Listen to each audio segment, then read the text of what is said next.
Hi friends, இன்றைக்கி என்ன vlog பார்க்க போகிறோம் அப்படின்னு பார்த்தீங்கன்னா சாட்டர்டே விலாக் தான். தம்பிக்கு வந்து நாளைக்கு பர்த்டே, அதனால் வந்து இன்றைக்கி தான் எல்லா ஸ்பெஷலும் செய்ய போகிறோம். ஏன்னா நாளைக்கு குலதெய்வம் கோவிலுக்கு போகலான்னு ஒரு பிளான் இருக்குது.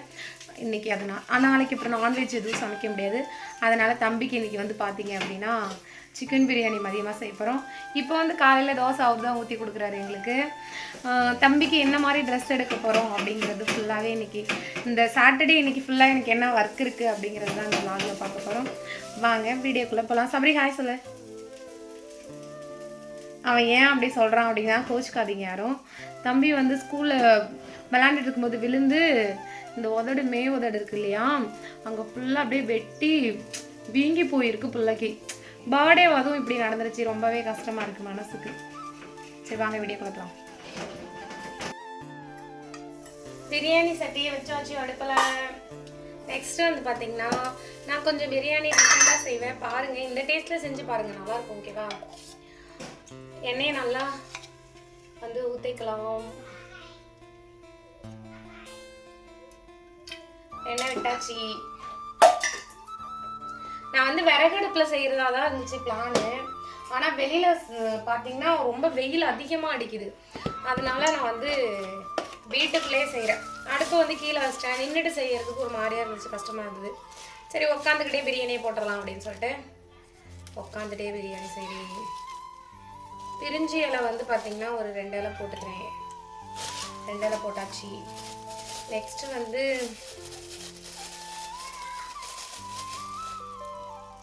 பட்டை போட்டாச்சு. அடுத்தது அன்னாச்சி பூ ஒன்று.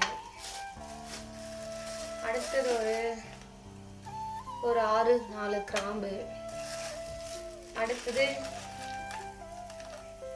நான் எப்பவுமே ஏலக்காய் கொஞ்சம் அதிகமாக போடுவேன். ஓகேவா? ஒரு 10 ஏலக்காய். எண்ணெய் நல்லாவே சூடேறிடுச்சு, எல்லாமே வெடிக்க ஆரம்பிச்சிருச்சு. இந்த டைமில் பார்த்தீங்க அப்படின்னா நம்ம ஆனியனை போட்டுக்கலாம். ஓகேவா? ஆனியனை போட்டோம் அப்படின்னா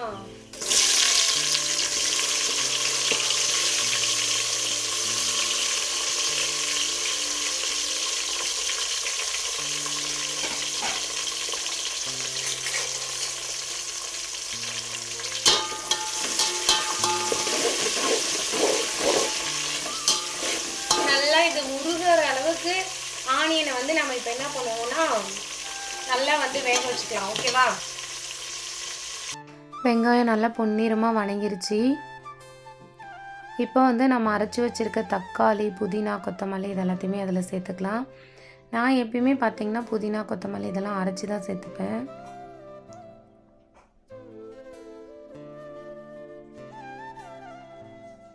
எனக்கு அப்படியே வணக்கி போடுறத விட இது மாதிரி செஞ்சு பாருங்கள், ரொம்பவே டேஸ்ட்டாக இருக்கும். பசங்களும் பிரியாணியில் இருக்க அந்த புதினா, கொத்தமல்லியெல்லாம் என் பசங்களாம் பொறுக்கி வச்சுருவாங்க. அதனால் இது மாதிரி பண்ணும்போது நல்லா சாப்பிட்ருவாங்க. இஞ்சி பூண்டு இதையுமே சேர்த்துக்கிட்டேன். நான் எப்பயுமே ஆனியன் கூட இஞ்சி பூண்டு சேர்க்க மாட்டேன். தக்காளி இதெல்லாம் வந்து அரைச்சி ஊற்றுனதுக்கப்புறம் தான் இஞ்சி பூண்டு எல்லாமே சேர்த்துப்பேன். இதெல்லாம் சேர்த்து நல்லாவே வணக்கிட்டேன். பாருங்கள், இந்த அளவுக்கு வந்துருச்சு. எண்ணெய்லாம் பிரிஞ்சு வர அளவுக்கு வணக்கியாச்சு. இப்போ வந்து பார்த்திங்கன்னா நம்ம கொஞ்சம் உப்பும் தயிரும் கலந்துக்கலாம். நான் பிரியாணிக்கு அப்படி இப்படி மசாலாலாம் எதுவும் அதிகமாக போட மாட்டேன்.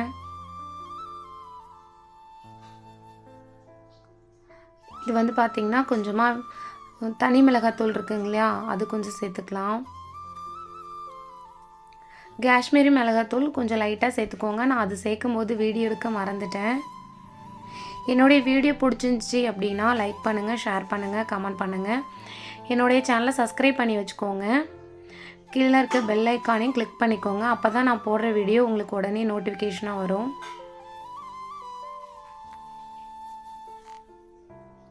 தயிருமே நம்ம போட்டாச்சு. தயிர் போட்டு நல்லாவே கிண்டி விட்டுக்கோங்க. இதோ காஷ்மீரி பவுடர் போடுறேன். ஸ்கிப் பண்ணல போல் எடுத்திருக்கேன் வீடியோ. சாரி ஃப்ரெண்ட்ஸ், மறந்துட்டேன். அதுக்கப்புறம் சிக்கன் பார்த்தீங்க அப்படின்னா நான் வந்து பிரியாணிக்கு வாங்கிட்டு வான்னு சொல்லியிருந்தேன் தம்பிக்கிட்ட. அவன் பார்த்திங்கன்னா சின்னதாக வாங்கிட்டு வந்துட்டான், கிரேவி செய்கிற மாதிரி.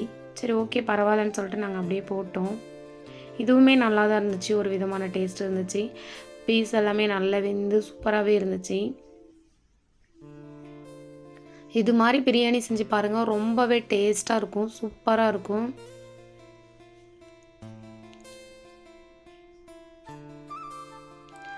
இந்த டேஸ்ட் வந்து அடிச்சுக்கிறதுக்கு எப்படி சொல்லுவாங்க, சமையலில் என்னை அடிச்சுக்க ஆளே இல்லை அப்படின்னு சொல்லுவாங்களா, அந்தளவுக்கு டேஸ்ட் இருக்கும் இந்த பிரியாணி. ரொம்பவே சூப்பராக இருக்கும்.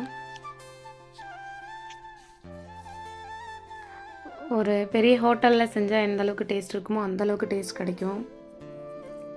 இது மாதிரி ட்ரை பண்ணி பாருங்கள். அதுக்கப்புறமா தண்ணி வந்து நான் அந்த கிளாஸில் 2 கிளாஸ் தான் வந்து அரிசி எடுத்திருந்தேன். அதெல்லாம் 4 கிளாஸ் வந்து தண்ணி ஊற்றிக்கிட்டேன். நான் எடுத்திருக்க அரிசி பார்த்தீங்க அப்படின்னா துளசி அரிசி தான் எடுத்திருக்கேன். அதுதான் எப்பயுமே சாப்பாட்டுக்கு பிரியாணிக்கு வேறு லெவல் டேஸ்ட் கொடுக்கும். அதனால் துளசி அரிசி எடுத்தாச்சு. 4 டம்ளர் தண்ணியும் ஊற்றியாச்சு. தண்ணி ஊற்றிட்டு நம்ம நல்லா வந்து மூடிட்டோம். கொஞ்சமாக லெமனும் புழிஞ்சு விட்டுக்கோங்க. ஒரு ஆஃப் போட்டிருக்கேன் நான். நீங்கள் எந்த அளவுக்கு பிரியாணி செய்கிறீங்களோ அந்தளவுக்கு எடுத்துக்கோங்க. இது வந்து பார்த்திங்கன்னா 1/2 கிலோ அரிசி. அந்த டம்ளர் வந்து பார்த்திங்கன்னா 2 டம்ளர் வந்து பிடிச்சிச்சு. 1/2 கிலோ அரிசி. 1/2 கிலோ அரிசிக்கு ஆஃப் தான் போட்டிருக்கேன் லெமனு.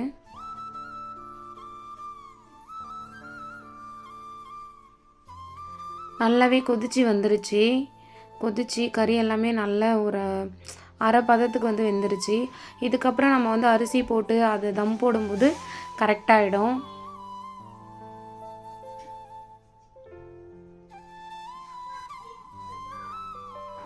துளசி அரிசியில் பிரியாணி செஞ்சு பாருங்கள், ரொம்பவே சூப்பராக இருக்கும், டேஸ்ட்டாக இருக்கும். சாப்பாடு இன்னும் சாப்பிட்ணும் அப்படின்னு தான் தோணும், அந்தளவுக்கு நல்லாயிருக்கும்.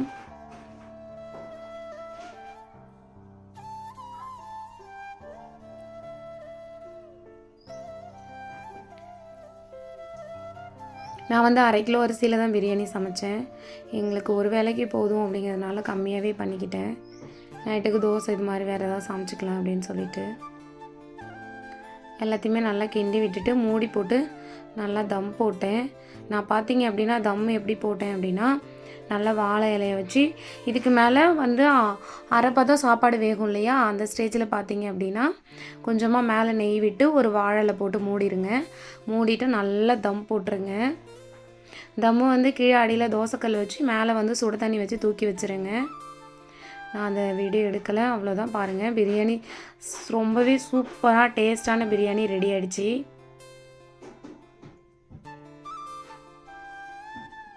அவ்வளோ ஒரு டேஸ்ட்டு. நான் வீடியோக்காகலாம் சொல்ல, ரியலி ரொம்பவே சூப்பராக இருந்துச்சு. பசங்களாம் ரொம்ப விரும்பி சாப்பிட்டாங்க. அதுக்கப்புறமா துணி எல்லாமே வந்து துவைச்சிட்டு அலசிக்கிட்டு இருந்தேன். உள்ளே துவைச்சாச்சு, பாத்ரூமில் துவைச்சிட்டு வெளியில் போய்ட்டு அலசிட்டேன். ஏன்னா தண்ணி வந்து நம்ம மண் கொட்டியிருக்கோம் இல்லையா, அதில் விடணும்னு சொல்லிட்டாங்க.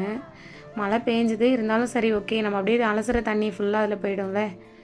இந்த டியூப் போட்டு நம்ம வந்து மோட்ரு போட்டு அலசும் போது துணியே நல்லா அலசின மாதிரி இருக்கும். அதனால் மோட்ரு போட்டு துணி எல்லாத்தையுமே அலச ஆரம்பிச்சிட்டேன்.